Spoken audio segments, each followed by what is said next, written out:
हमारा संविधान हमें कुछ मौलिक अधिकार भी देता है। आज़ादी, आज़ाद रहने की, राइट टू फ्रीडम। आज़ादी हर कौम में बराबरी की, राइट टू इक्वालिटी। आज़ादी अपने खिलाफ हो रहे जुल्मों पर आवाज़ उठाने की, राइट अगेंस्ट एक्सप्लॉयटेशन। आज़ादी अपना मजहब चुनने की, right to freedom of religion. आज़ादी शिक्षा की, right to cultural and educational right.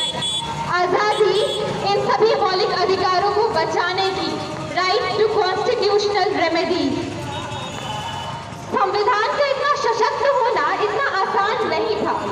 389 लोग और डॉक्टर भीमराव अंबेडकर जी की जिन सालों की मशक्कत, 2 साल 11 महीने और 18 दिन की मेहनत थी कि हमें एक अनबायस्ड डेमोक्रेसी मिली। Unbiased democracy, right. अलग बात है कि हमारे देश के हालात इस बात को पर सवाल खड़े करते हैं। कुछ विडंबना हमारी भी है कि हम एक दूसरे के बारे में जानते ही नहीं। अगर किसी मुसलमान का घर किसी मंदिर के पास भी है तो उसने कभी मंदिर में जाकर देखा नहीं कि वहाँ क्या सिखाया जा रहा है।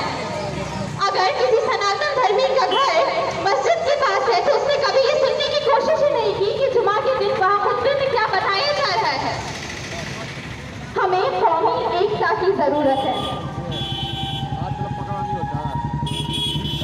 हम कहते हैं कि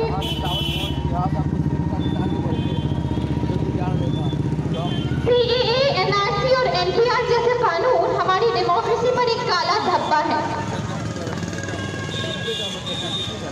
जिस संविधान को हम पढ़ते हैं उसका पहला पन्ना है प्रियम्बल। प्रियम्बल जो कि शुरू होता है we the people of India. We यानी कि हम,